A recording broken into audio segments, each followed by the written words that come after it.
So the first story took place a year ago, and Terence and Rupert were involved in no part of this story. I was sitting in my office with my secretary, Nina, about a year and a half ago. There was a knock on the door. She said, well, this is a friend of mine who wants to interview you. But I was very busy with the telephone and the correspondence and stuff, so he came and sat, and I answered his questions without thinking. Later on, a month or so passed, a photographer arrived, and I began to realize that I'd done something significant. I'd given an interview for GQ magazine. I called my children who know about such things and asked them what was GQ magazine, and they knew what it was and follow and read it to some extent. They live in Hollywood. I was in Italy when the magazine finally arrived on the stands. And of course I had notified my children, my mother, and everybody. I was very proud that in spite of my style of dress, that I had been the first one in our circle to actually be photographed for GQ. But I was shocked in Firenze to open the first page of the magazine and to see my picture occupying a large part of the first page, the table of contents page, where the heading says, Abraham sells drugs to mathematicians.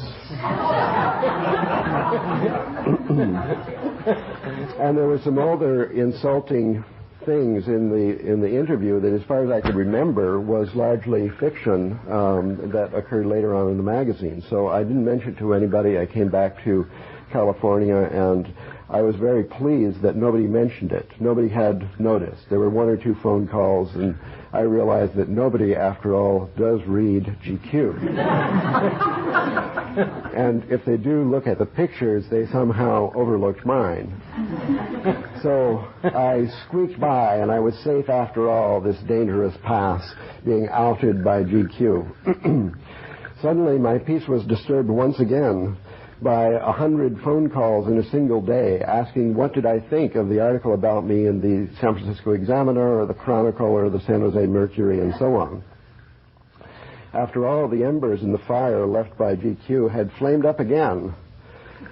In the pen of a journalist, a woman who writes a computer column for the San Francisco Examiner, had received in her mailbox a copy of this article in GQ, in which Timothy Leary is quoted as saying, the Japanese go to Burma for teak, and they go to California for novelty and creativity. And everybody knows that California has this resource thanks to psychedelics. And there again, it quoted me as the supplier of a scientific renaissance in the 1960s.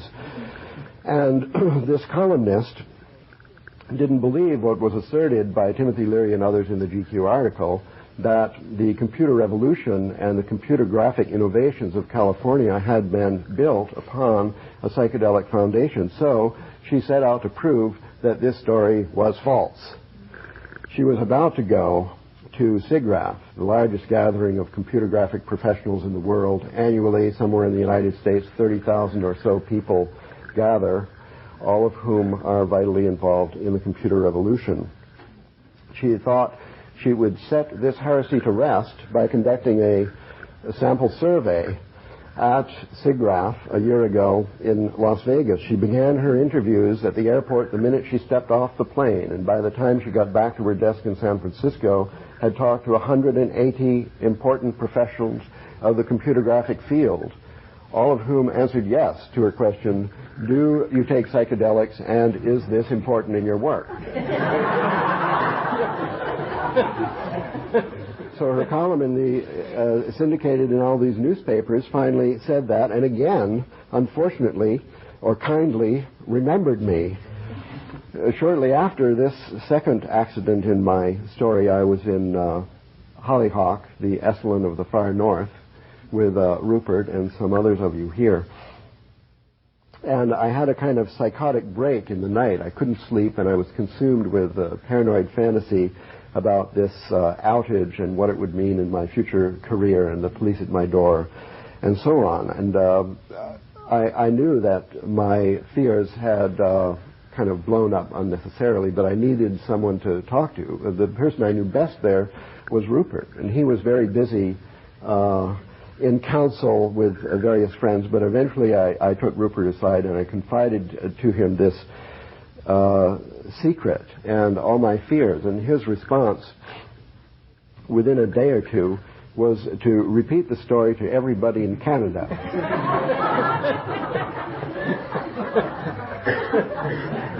Well, assuring me that it's good to be outed, and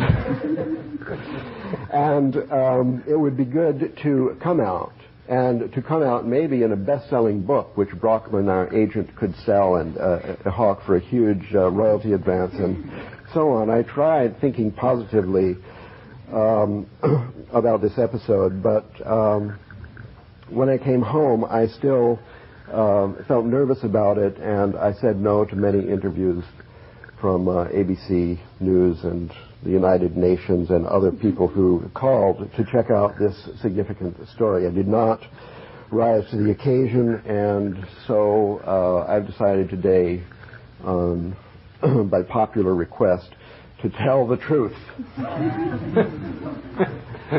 And this is perhaps relevant to our theme for today, different aspects of vision, and our theme this morning of psychedelics and mathematical vision. So it all began in 1967 when I was a professor of mathematics at Princeton, and one of my students turned me on to LSD. That led to my moving to California a year later and to my meeting at UC Santa Cruz, a chemistry graduate student who is doing his PhD thesis on the synthesis of DMT. He and I smoked up a large bottle of DMT in 1969, and that resulted in a kind of secret resolve which swerved my career to a search for the connections between mathematics and the experience of the logos, or what Terence calls the transcendent other.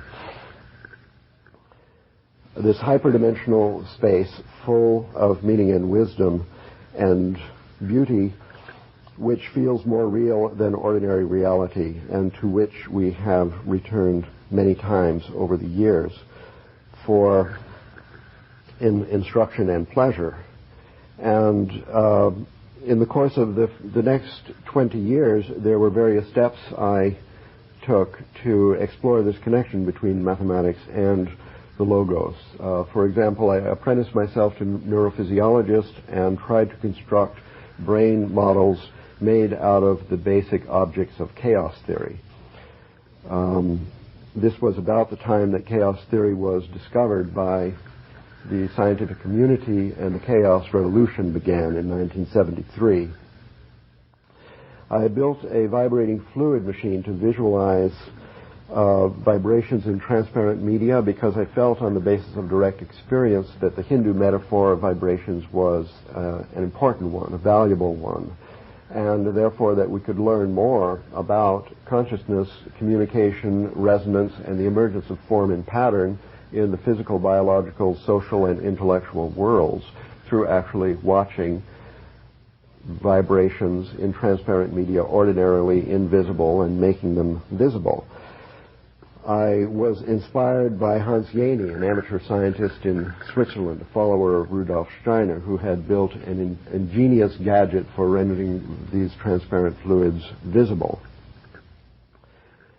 About this time, we discovered in Santa Cruz computer graphics because the first affordable computer graphic terminals had appeared on the market. I started a project of teaching mathematics with computer graphics and eventually tried to simulate the mathematical models for neurophysiology and for vibrating fluids in computer programs with computer graphic displays.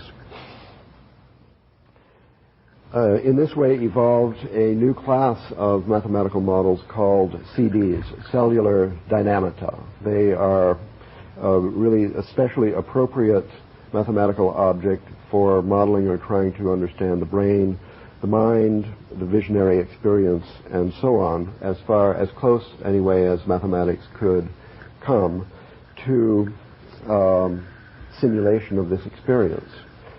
At the same time, other mathematicians, some of whom may have been recipients of my gifts in the 1960s, began their own experiments with computer graphics in different places and began to make films, which I used to show in annual film clairvoyance of this evening later on, and many years later when I would be sitting in this theater watching a computer graphic film made by Tom Banchoff. You remember that? Mm-hmm.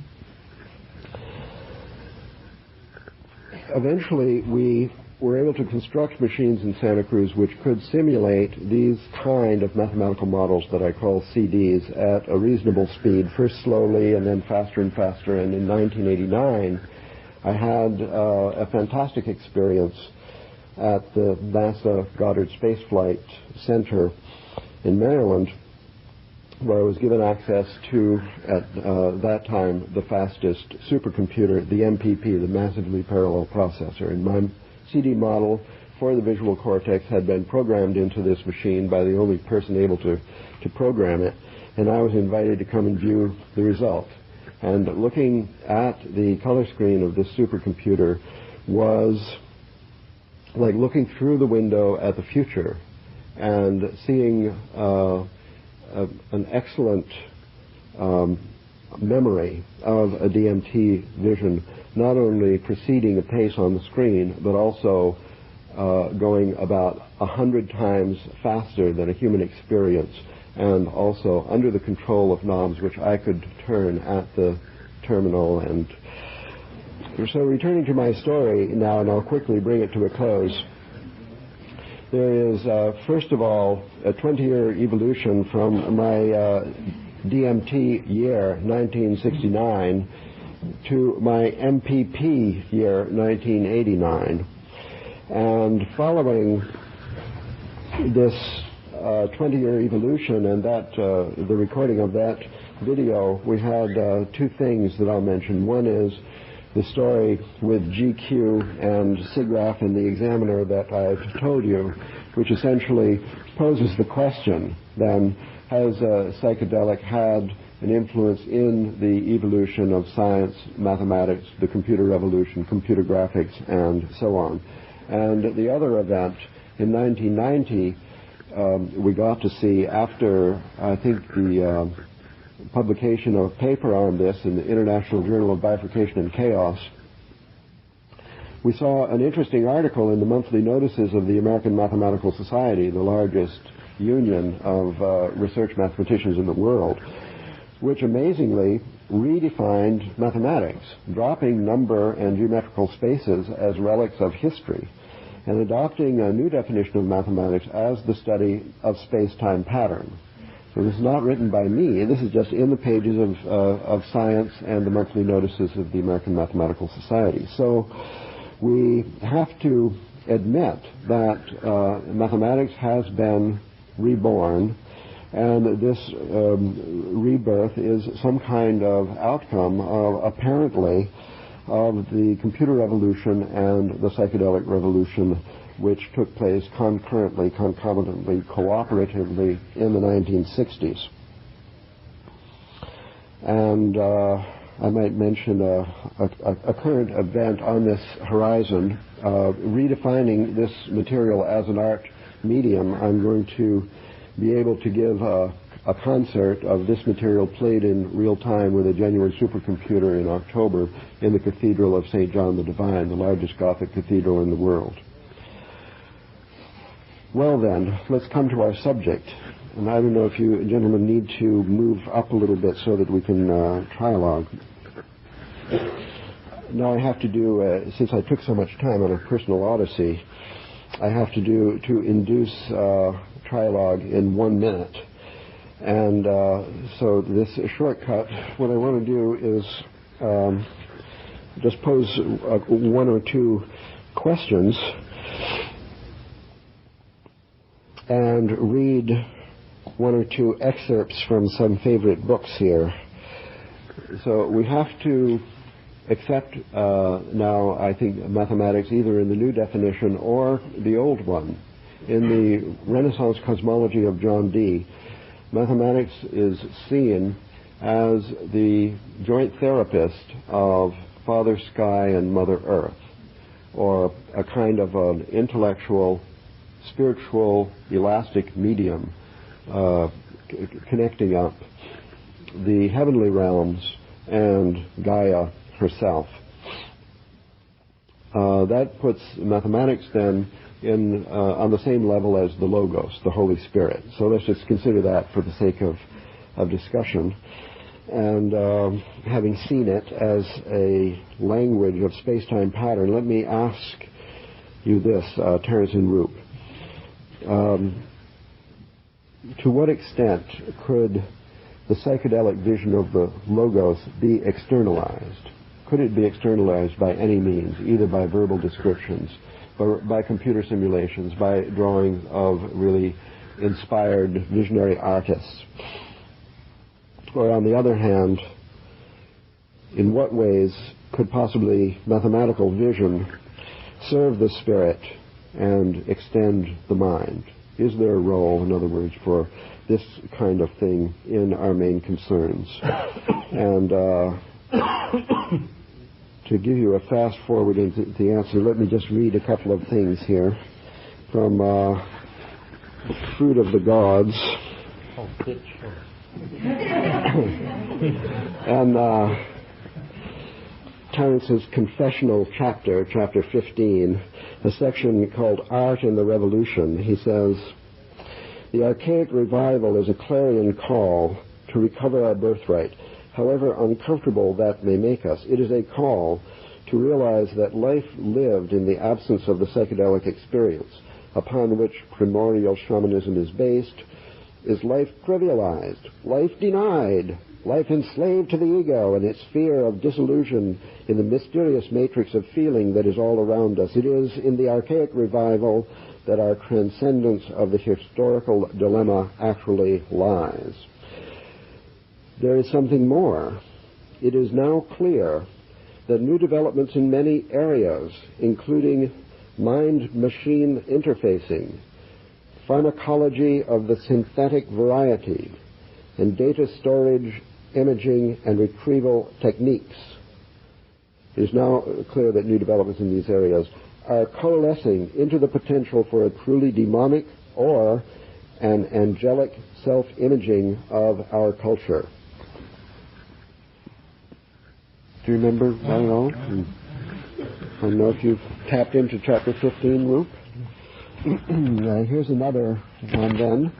In the Rebirth of Nature, the final paragraph of the entire book, entitled A New Renaissance, Rupert says, "As soon as we allow ourselves to think of the world as alive, we recognize that a part of us knew this all along.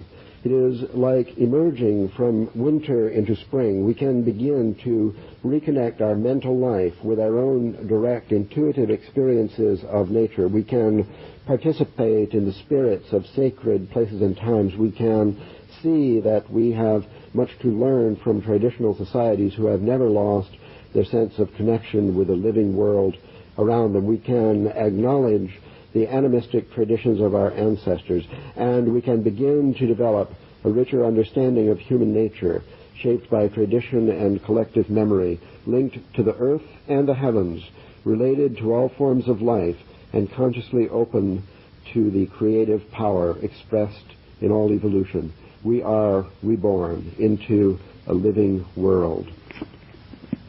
I call down then the trialogue mode. Psychedelics and mathematical vision. Well, the question that you posed in all of that, the nuts and bolts question, is can it be visualized with technologies ranging from paint and brush to supercomputers? I think it can. I think it is not in principle mysterious, that it's a domain to be explored, it may be fleeting, like the situation that follows upon the splitting of the atom or something like that. It may be remote, but it is in principle describable. And it's simply a matter of paying attention, gaining inspiration, and gaining skill of technical execution. I think you think that, don't you? Well, I think that any models that we can build, verbal, visual, or mathematical, are really, really feeble compared to the experience itself. On the other hand, this experience is within all and without all, and we are immersed in this spiritual world. So the tiniest resonance from the most feeble model may suffice to excite, as poetry excites emotion, to excite spirit. And this is the essence of communication, is to have a compact representation. So the experience is infinitely complex, and the representations have to be really simple. But the verbal representation restricted to verbal mode alone might be too feeble, not similar enough to excite by resonance the similar state. I mean, we have the situation where we agree that not every person is going to become a cephalopod. Not every person has the time to become a shaman. That we need a certain number of shamans in our culture to help to reconnect human society and the planet and the sky.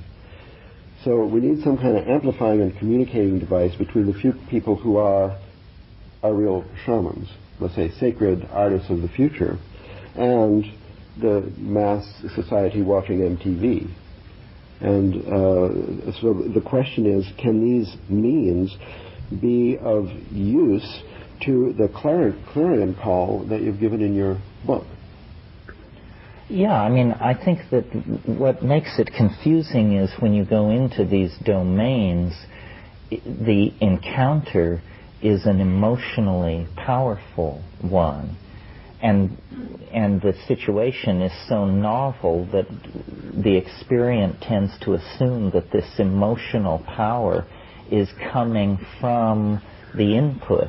It's not. It's coming from the encounter with the input. I mean, it's like posing the question, can you make a stirring record of the Grand Canyon? Yes, you can, with helicopter-mounted cameras and this sort of thing. But the emotion you have watching that, you bring to it.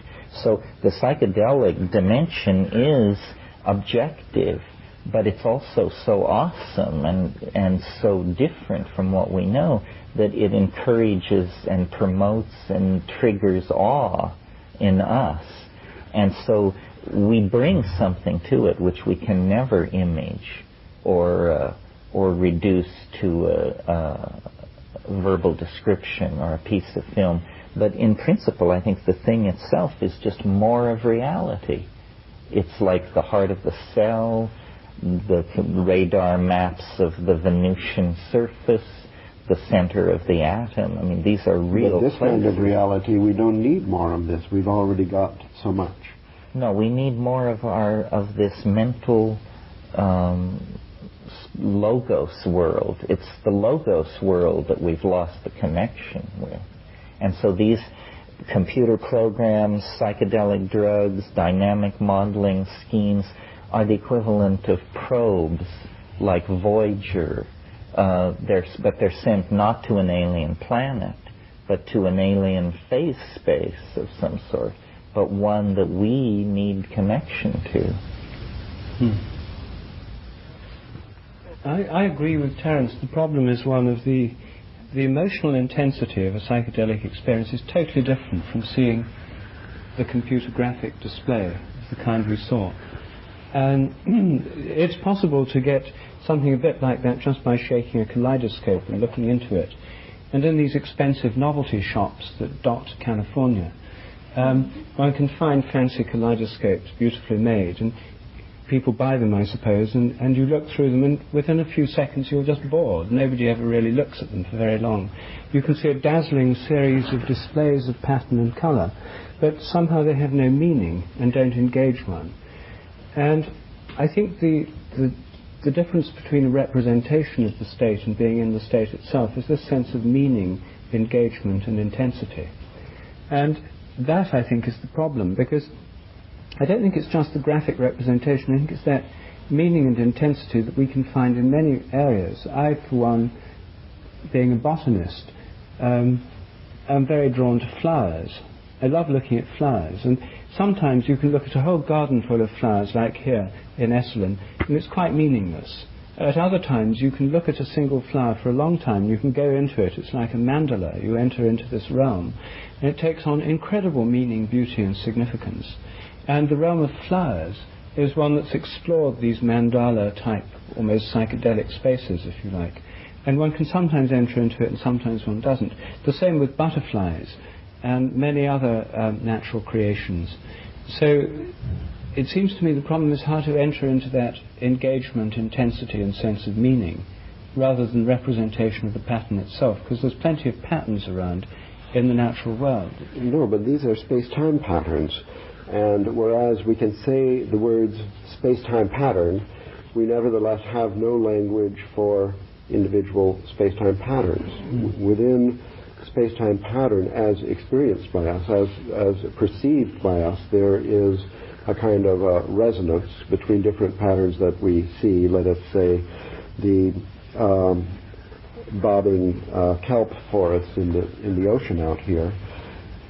That somehow makes different elements of that space-time pattern make a resonance with different space-time patterns of neurotransmitters in the visual cortex or something. So some aspects are perceived and other aspects are not. They remain invisible to us. And yet we don't have any language for what we perceive. So we can't, as Rupert suggested, have data storage and retrieval on this level. We don't have language for that. You've been, speaking of the flowers in the garden or the images in the kaleidoscope. These are static patterns. We have an extensive verbal language for that. So what I'm suggesting is an expansion of our visual linguistic capability in the direction of a universal language for space-time patterns, such that we could then speak of our experience. We could remember space-time pattern experiences, call them by name. We could mention to each other the mere drop of a word or a code, an I-75, a Highway 1, a Highway 0, and then we would be transmitting a huge image of a space-time pattern along with whatever emotion you remember from the time when you experienced that, awakening this in the mind of the listener, and therefore able to converse, intellectualize, understand, and reconnect with the space-time pattern of and feeling of the spiritual world. I mean, let's face it, we have had the most extensive experience of this world through visual metaphors of, well, movies. We experience the logos as movies. We don't experience this at words, although there are sounds and there are words pop up from, and sometimes there's writing on the wall like graffiti. Basically, it's an infinite field of consciousness, of vibration, of waves moving, of intelligence which may be disconnected in different parts. And when we travel in this realm, we go somewhere we've been before and we recognize it, and that excites in us memory, which is reinforced, which is extended, upon which we can do further experiment because we do remember that somehow our mental faculty individually and within, it has data storage and retrieval, and it has a language or something, and yet we can't share it. Even let us just say us three, we had our many experiences which I trust, I have great faith, are similar, that are universal experience, and yet we are absolutely speechless in verbalizing them to each other so we could see whether we had or didn't have any similarity in a certain, I'm sorry, words fail me. Well, I don't know. It seems to me that art or that mind responds, it has an affinity for itself. And if it's universal, then it has an affinity for the universal mind. What's interesting about the example of the kaleidoscope is it's boring after a few minutes. We all agree on that. If you analyze how it works and take it apart, the base units in most kaleidoscopes are pieces of broken glass, pebbles, things like this, detritus, junk, and somehow splitting this into 6 sections with a mirror and putting it in heavy oil is supposed to bring you to the realm of something watchable and interesting, but it isn't. The brain machines being produced in Germany are the same way.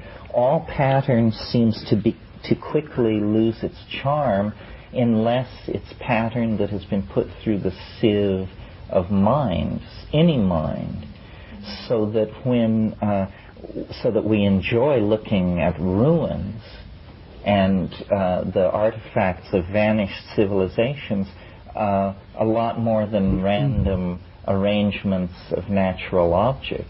So it seems to me what we're looking for when we say it's like a DMT trip, the MPPI data on chaos, then what we're saying is, aha, here in this pattern there is the footprint of meaning. It's as though an architect passed through here, and so we can appreciate it. So we're always looking for the betraying presence of an order that is more than an order of, I don't know even how to say it, economy, I guess. We look for an aesthetic order. And when we find that, then we have this reciprocal sense of recognition and transcendence. And this is what the psychedelic experience provides in spades. Now, a critic of the psychedelic experience would object, of course it's made of mind. It's made of your mind. But for the psychedelic voyager, this does not seem to be obvious. The intuition is, it is made of mind, but it is not made of my mind. So then either there's an identity problem or a real frontier of communication is being crossed. But I think when we say we look for living pattern or aesthetically satisfying order, what we really mean is we look for the sign that mind has somehow touched the stochastic processes of nature.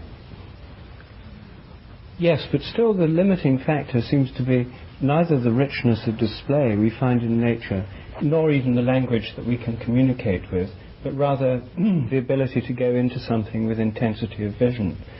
Because I don't think language is a limiting problem. I mean, for example, music can be written down in a language. You can get a score of Beethoven's symphonies or Mozart piano concertos. I mean, I can read music, but for me, it doesn't come to life from this language. I have to hear it for it to come to life. The language is indeed a kind of communication, but it has to come to life. Presumably mathematical notation is a form of notating things in the mathematical landscape which mathematicians can see. And take the realm of plants again. If you look at the incredible richness of botany, of flower forms, there is a language for this. It's used by botanists in floras. You've got books, about there are words for these different kinds of flowers. And for a botanist, the whole thing can be written down in this specialized language. But even so, it doesn't mean that most botanists spend most of their time contemplating the beauty of flowers. They're sort of rushing to the next committee meeting or getting their paper ready for the next public journal or something. That somehow there isn't much time spent in actually entering into these realms, even for people whose profession it is to be concerned with them.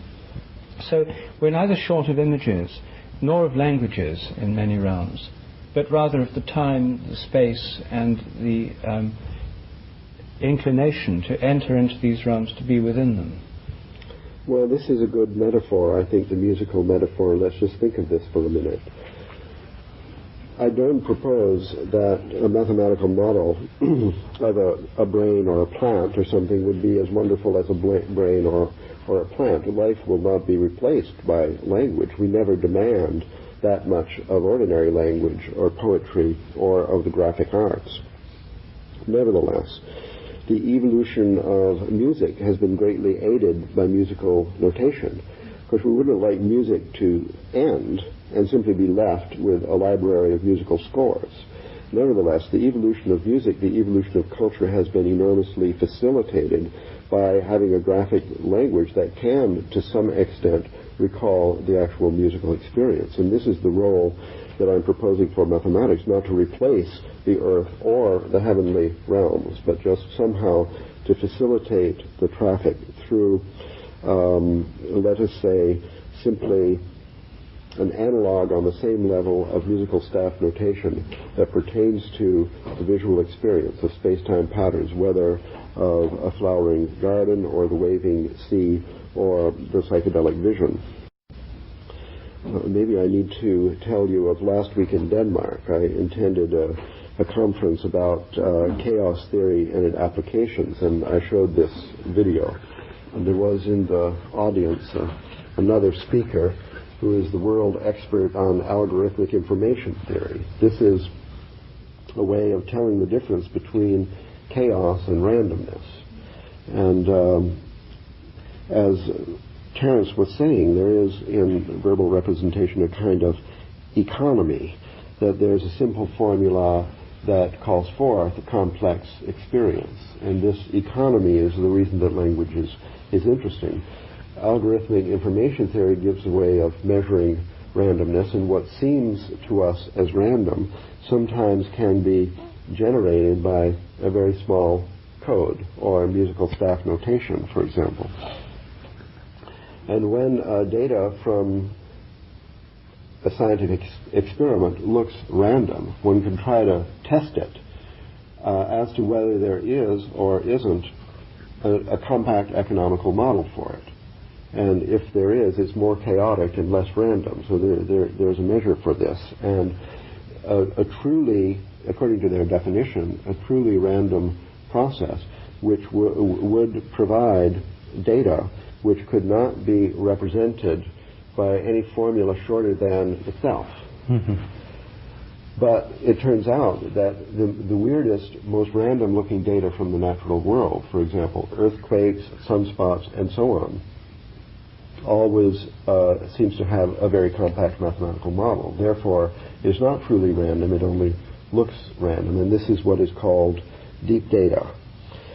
So what I'm suggesting is an increase in our encyclopedia of models, extending language, so that we can name, store, retrieve, and recreate not the experience itself, but the data of it, as it were, for the sake of communication with something which is very small, so that many of these models can be put in the closet. And this is exactly what musical staff notation did for music. It pertains not only to the spiritual experience, but also to fundamental questions on the future of human societies, environmental problems. Can we understand the space-time nature of the planet well enough, since it's so complex, to even be sensitive to it and cooperate with it? I mean, if we can't even understand what we're seeing when we look at the planet, then there's not much we can do to cooperate.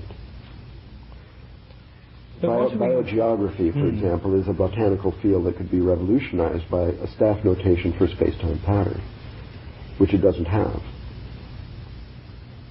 But surely what we're looking for is meaning that seems to us somehow full of significance. I mean, in terms of information, even patterns, we've got libraries full. You go into any bookshop and you're just overwhelmed by the quantity of stuff there. And the idea of just having more even more models on the shelf, even more, somehow doesn't seem very exciting to me. I mean, what would be exciting would be to see some deep meaning in all of this.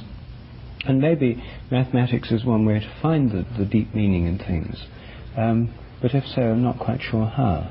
Well, the taxonomy of plants is not full of meaning, and nevertheless vocabulary has evolved, so the exfoliate and all these words are put on a page, and then another botanist can read this and actually tell, well, yes, this is the plant, therefore it's safe to eat it and have an experience. So I think a further development in evolution from the stage of having language may be the generation of meaning. I mean, meaning is not given in the data. We have to grok things. We have to struggle and evolve understanding by some hermeneutical process. So, well, our language, as people said when printing began, that would be the end of memory. When writing began, that would be the end of history. Well, in both cases, they were correct, I think. Yes, but when language began, that's when we lost our connection with the natural world. Well, maybe it was a kind of language, yeah. Spoken language. Maybe language processed acoustically, that it's not in the generation of it that you want to put your attention, but in the reception and decoding of it.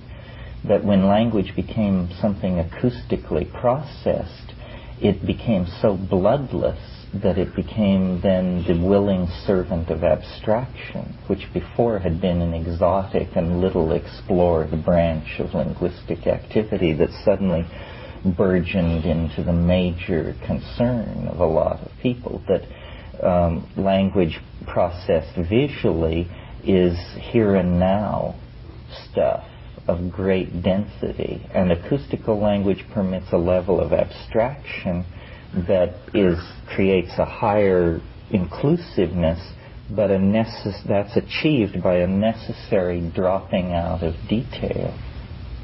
I'm glad to hear you say so, since it always sounds that you think the logos itself is speech.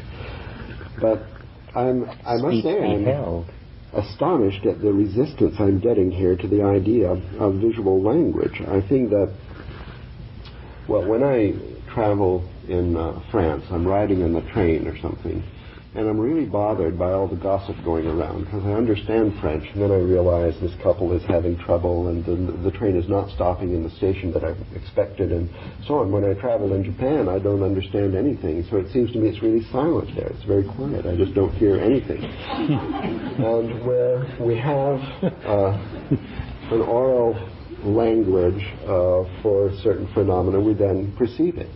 It is moved by a moving truck. This moving van comes along and transports this stuff from the unconscious system to the conscious system. Then we deal with it in a different way.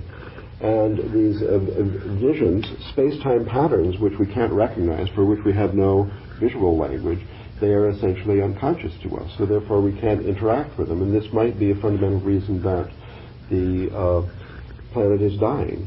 Either we shouldn't have verbal language, or we should have verbal language and visual language as well. I'm not sure which. But since verbal language is so poorly adapted to space-time patterns, I mean, we don't describe music in verbal language. We have staff notation, a visual language for music. And I think that our intellectual relationship to the sky and to the earth would be vastly improved by developing a larger closet of models for visual processes. But I can't get you to agree to this. No, I agree. I agree. I think you're right that seeing language, I regard language as some kind of project that is uncompleted as we sit here, that it isn't the transfer of thought and intention into speech. That doesn't do it. I mean, clearly, the whole world is held together by small mouth noises, and it's only barely held together by small mouth noises. If we could have a tighter network of communication, we would, in a sense, be a less diffuse species. Communication, the lack of it, is what's shoving us over the brink if you buy into the idea that psychedelics somehow are showing you the evolutionary path yet to be followed. Then it seems obvious that what it entails is a further completion of the project of language. Maybe what all this technology is about is actually a more explicit condensation of the word. I mean, it is interesting that modernity is characterized by an ever more explicit evocation of the image. I mean, you just have to go back 100 years, and the best anything could do was an albumin tint photograph. Now we have, color lithography, HD TV, high-speed printing, virtual reality. It's as though, language is becoming, the word is becoming flesh, and condensing into the visual realm would make it would be almost a kind of telepathy compared to the kind of linguistic reality we're living in now. I mean, glad to hear it. Yeah, no argument on that. Well, I think, what we may be doing is returning after a detour of centuries into the realm of literacy. See, I think it's interesting that in most of human history, and still today, for more than half the people alive on this planet, the literacy is not the big thing about language. It's spoken language. Most cultures are originally oral cultures. Still, the majority of people can't read and write.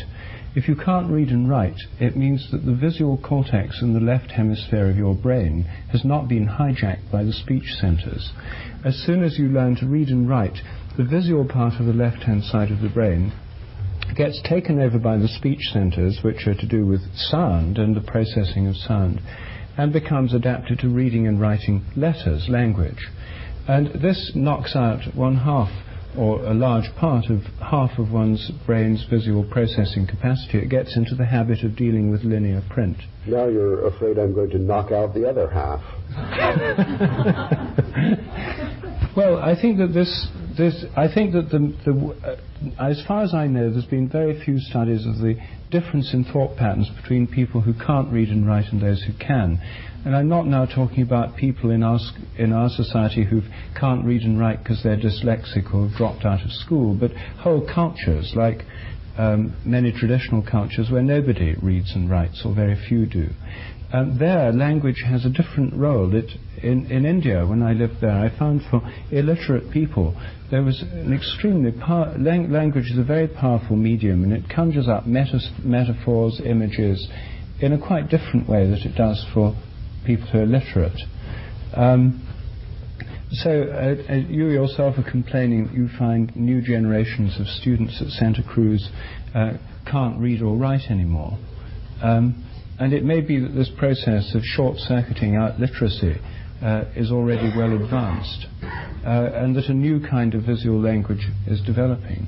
But I think that there's been actually a huge amount of discussion about this difference between so-called print linear cultures and oral Aboriginal cultures. This is what McLuhan's whole work was about, and saying that somehow the symbolic signification of language, first through writing and then through printing, has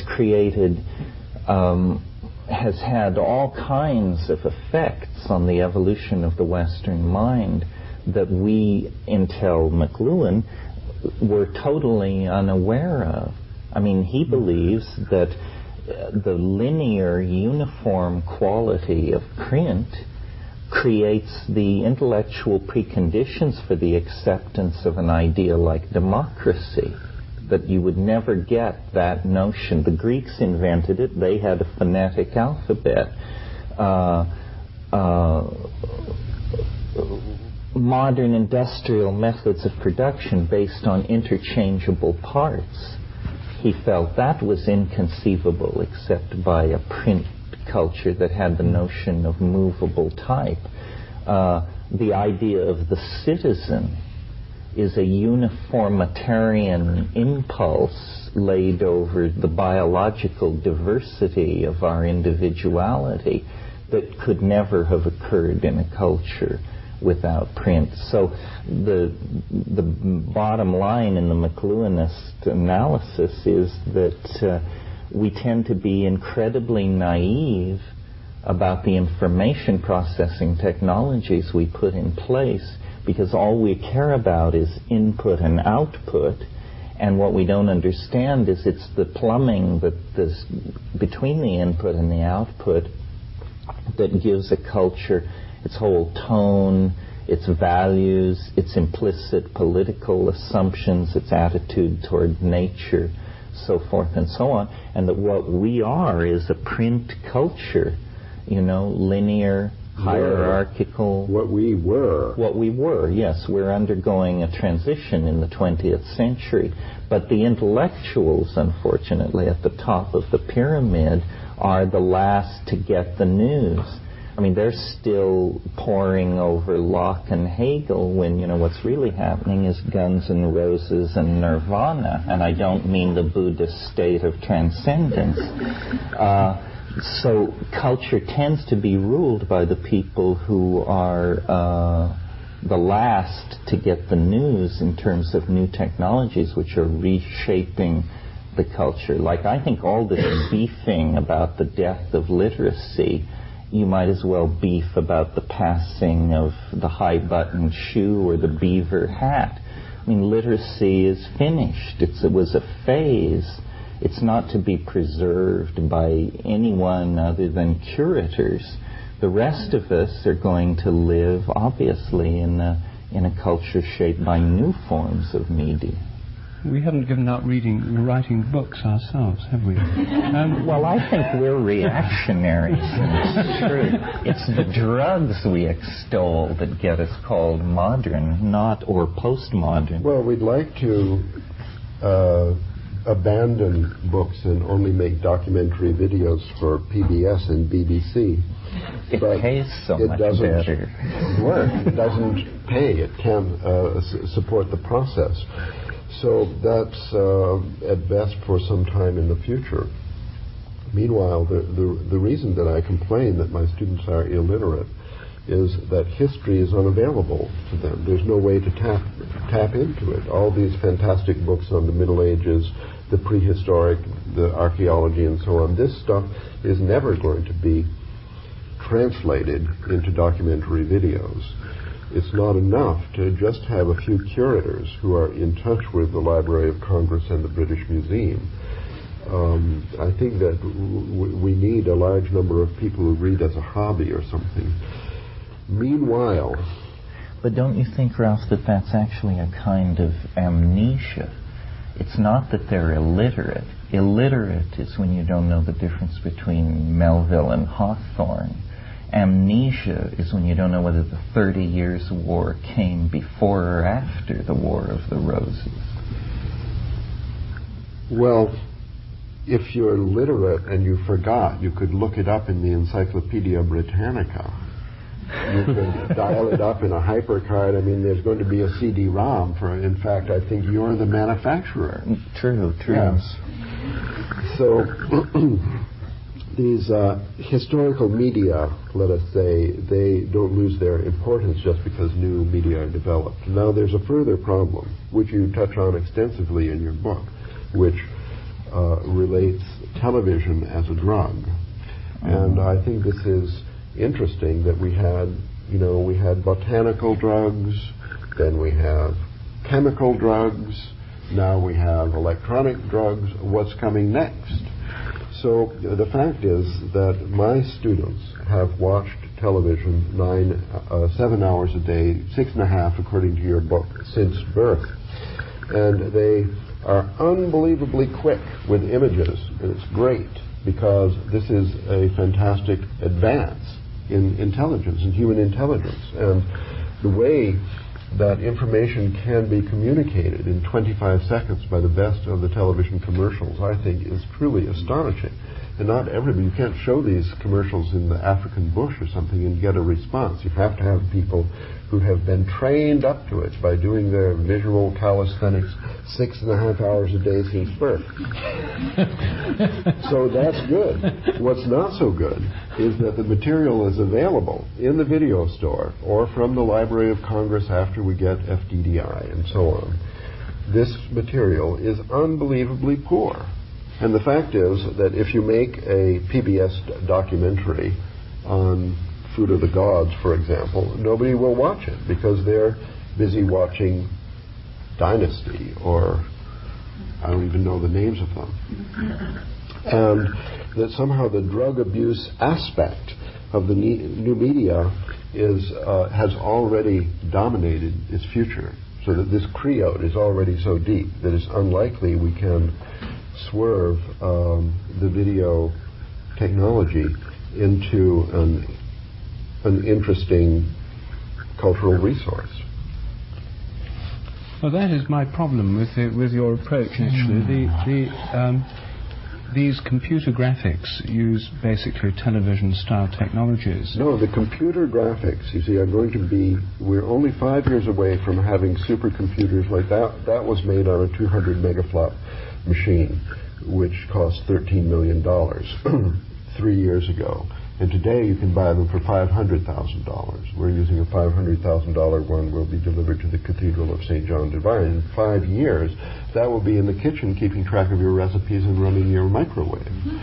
So the possibility is to interact with this. You see, it already becomes almost as interesting as a psychedelic trip as long as you can interact. What's wrong with this passive medium is it's dead and some idiot programmed it and made it available, and then it was distributed as a drug, and people are actually addicted to the passive process of sitting there and knocked out and just like receiving somebody else's fantasy. So I think that when these supercomputers are available in kitchens and kindergarten playrooms, and people are brought up on, this is an extension of life. This is an increase in the size of the playroom. The thing is, you can't underestimate the perversity of people in terms of their tendency to prefer this passive thing.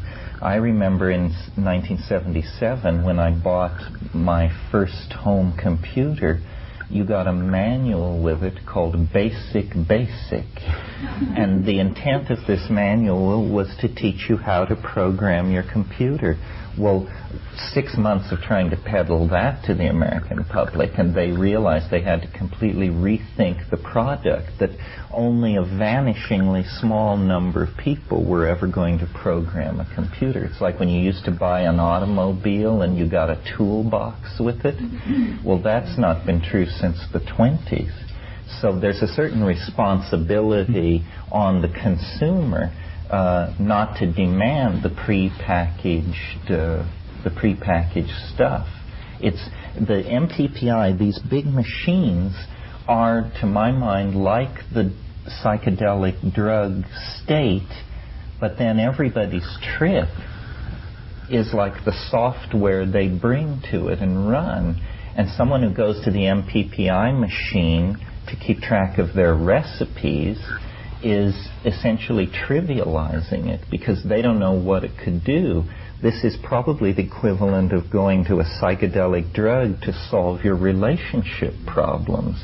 It's the question you framed was so stupid and mini-minded, and perhaps the drug, the psychedelic, can help, but what a tremendous misappropriation of Well, every power. tool will be misused as well as used, will be misused more than it's used, and the most popular books are cookbooks, and nevertheless we write books, and to some little extent they participate in the evolution of history.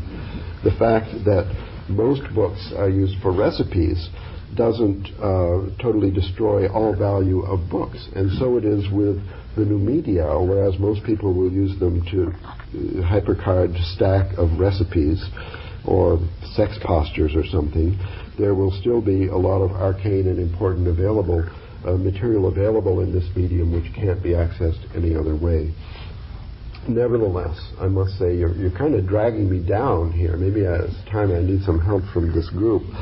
I became very depressed this year when I realized that not only my students couldn't read or write, but also that their interest in computers was much less than the preceding generation a year ago, which was much less. For the last 3 or 4 years, interest in computers has been on the decline. So along with the television medium, the interactive capability, I mean, you're right about the toolkit that comes with the car and BASIC and so on. Not even to use tools like Adobe Illustrator or HyperCard or even McWrite or anything, not to use any of those tools, be only interested in computer games. Here's the most brilliant kids in high school are doing nothing but play Tetra on Game Boy. Just think that over. I have my colleague, brilliant professors of mathematics from China who do nothing but after work they play Tetra on Game Boy. Think it over. But 10 years ago, it would have been heroin. Now it's just Game Boy. What do you mean, just Game Boy? It's much more dangerous.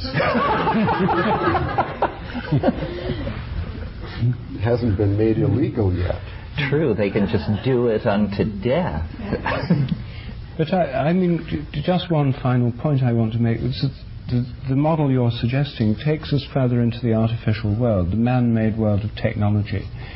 And we've still got this incredible resource, 5 million species of beetles in the Amazon. I mean, incredible diversity of the natural world that hardly anyone's interested in anymore. There are these herbarium collections, there are all these different plant, butterfly collections, geological museums with rocks and crystals of every kind.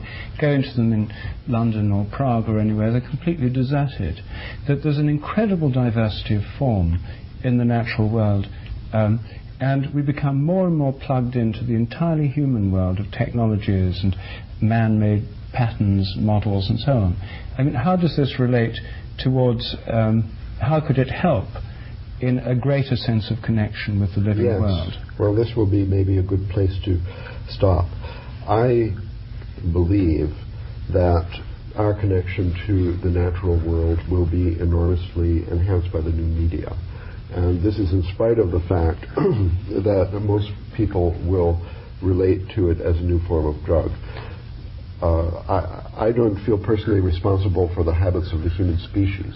I think that planetaria, for example, which are artificial models of the sky, which are brighter and simpler and easier to understand, especially along with special programs that show only certain motions at one time, that the planetaria have an enormous potential to turn people on to the real sky, which after all is the ultimate source of our mind, our intellect, our mathematics and language and so on. So although the construction of planetaria in big cities around the world is an expansion of the synthetic world at the expense of the natural, the whole idea of it is to try to turn a switch in some few people that makes them aware of what was there all the time. And I think a HyperCard stack with high-speed, high-quality color pictures and sound, giving all the beetles in the Amazon jungle would enormously help me personally to understand what I'm seeing when I go there. So, nevertheless, nobody goes to planetaria. Nobody accesses these. A few school children will go once and nobody will really be affected by them. So somehow the habits of society are such that we can't make good use, what could be critical good use of technology. And in the meanwhile, there are these elements that amplify infinitely the bad uses for some kind of piracy, I guess. But I'd like to defend Ralph to you, Roop. I don't think that it's really a journey deeper into artificiality. I mean, science has been dependent on instrumentality for a long, long time. The natural world that Ralph's program would reveal is the natural world of syntax. That, in other words, language would become a much more accessible object for study if it were visually explicit. And I expect that this is happening. So it seems to me it's just a new frontier in natural history. It's this most complex and least understood of all behaviors, which is language.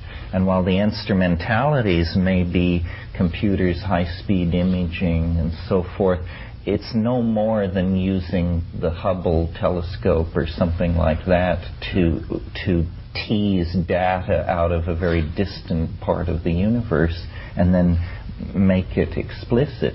And if we could understand language, we would understand something about our own place in nature that eludes us, because it's clearly the most complex thing we do, and we're the most complex thing we know, and the feedback from it is culture, the most anomalous phenomenon in the natural world. So I think it's pretty exciting to use these things to try and understand, I mean, people say spirit, cognition, consciousness, but ultimately just language is what should come out of this, a much deeper understanding of language. Well, it's time. Is this okay? Yes. Yeah, let's throw it open. Time to open up for our interaction on the larger scale. Customarily,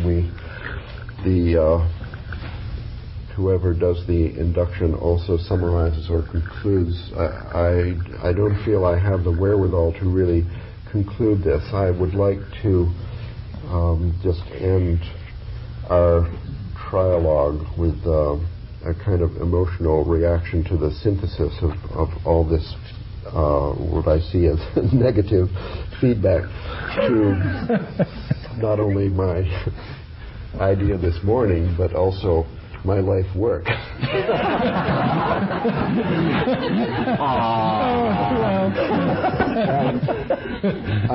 I'm going to say that this was kind of a strategy that backfired. I chose to from an initial statement where I put mathematics on a fairly high pedestal there as the marriage counselor of Father Sky and Mother Earth. I then, for the sake of discussion with these guys for our own group mind, I scaled down the image of mathematics to an extension of language, a kind of language, a visual language, and so on, because we have to actually discuss mathematics here without really knowing what it is. It's a study of space-time pattern or something. I just want to end by saying this, that mathematics is part of the natural world. It is not an extension, it's just part of the natural world. Mathematics is a landscape which can be explored as simply and directly and with much incredible pleasure, delight, and advancement as the psychedelic logos or any other aspect of the intellect. Mathematical landscape does not belong to the human species. It belongs not to the earth, but to the sky. It's part of the infinite universe we live in. And whatever microscopes, telescopes, chaoscopes, and computer graphic tools we can devise to enhance our vision of the mathematical universe is definitely advantageous. How this will fit into society, however, we admit that we are in a problem. We are in a cultural problem. We are in an evolutionary challenge from which the human species may not survive.